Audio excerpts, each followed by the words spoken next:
So I've got solder here that I'm gonna use to affix this tube onto the base here. And first I have to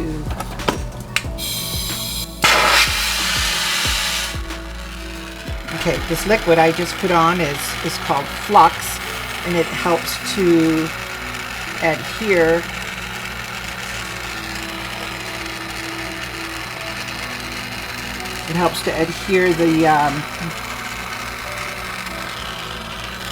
the solder.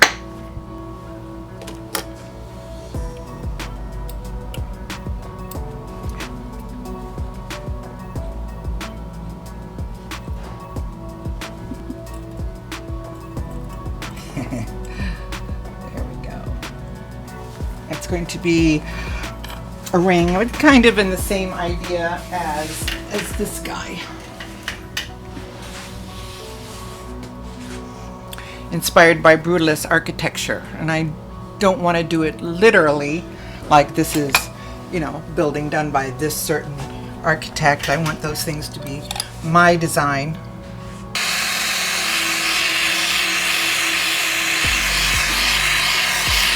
And for the solder to melt,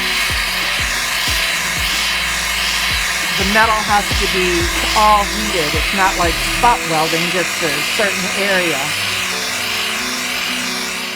So these are Memphis-inspired earrings. They're plastic, hand-blown glass, sterling, onyx, and pearl earrings. But they were inspired by Tori Sutsas's hand-blown glass from Italy. And then my brooches are also Memphis-inspired. I lived through the 80s and I loved it, and it's fun.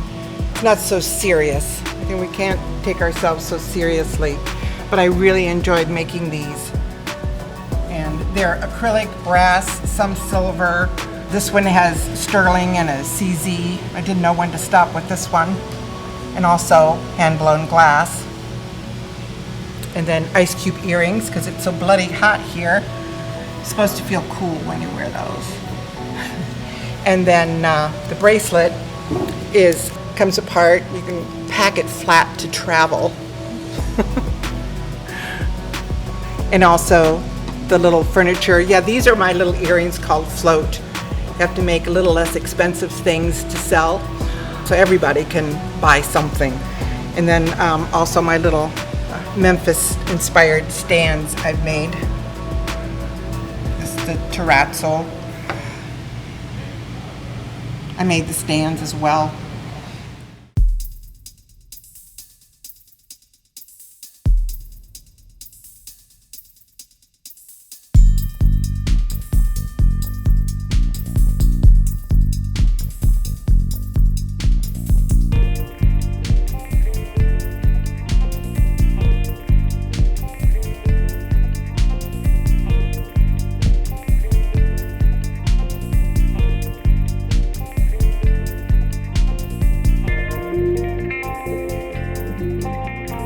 So this is a chair that was designed by Peter Shire in 2009, the Saporiti chair. And I wanted to make little pedestals for my jewelry. And so I thought, what better than to have real miniatures of Memphis design. This is his Hollywood table and his Big Sur sofa. And then the others I designed. And these are my rings. These are sterling and found objects like the deco bead, that's glass, and bakelite and sterling, acrylic and brass and sterling earrings. These are all acrylic, architectural grade rosin and sterling. These are Memphis inspired as well. Some not so Memphis, more organic. I call that my funny bunny ring.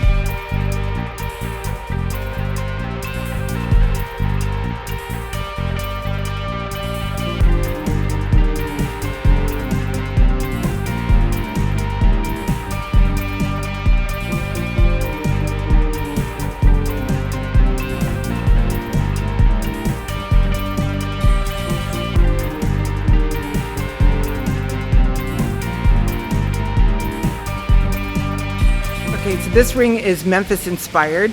It's architectural grade rosin and acrylic and sterling. And then this is a hollow form ring done in all sterling. Kind of Matisse, people have said. I call it my funny bunny ring.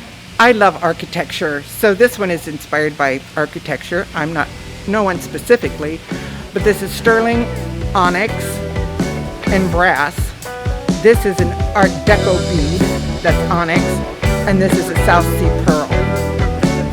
And then this ring, someone said if Play School and Bauhaus had a baby, that would be it. But that's acrylic, blue onyx, and sterling.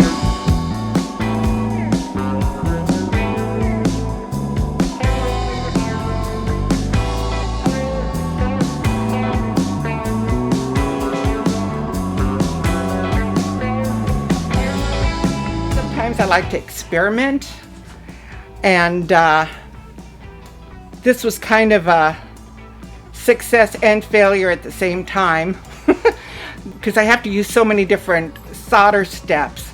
It kind of hurt the lapis here with the heat. And then this was another experiment. I love Pomodoro's, the brothers Pomodoro's work. And so this is gold and oxidized sterling. So that was just kind of fun for myself.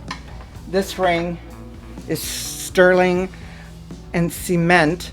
This was a little mini planter, and I put acrylic in it, and I call it Hockney because I like his swimming pools. For New York City Jewelry Week in November, my inspiration is brutalist architecture. So I'm making little mini sculptures to wear, and I'll probably make some brooches too. If I had my druthers, they'd be all rings, but I feel pressure to make other things. This ring is sterling, brass, and lapis. It was inspired by the super lamp that was designed by Martine Bedden. And the original was ceramic with wheels, and the cord you could pull along. And where the lapis is, those were light bulbs. So this is my interpretation. So to make this dome, this was a square piece. I use dapping tools. So there is a form, you put the silver into the form, and then you dap it and hit it, and it makes it, and there's several steps, so you have to do a little at a time. So you start big and get smaller and smaller till you get the desired size.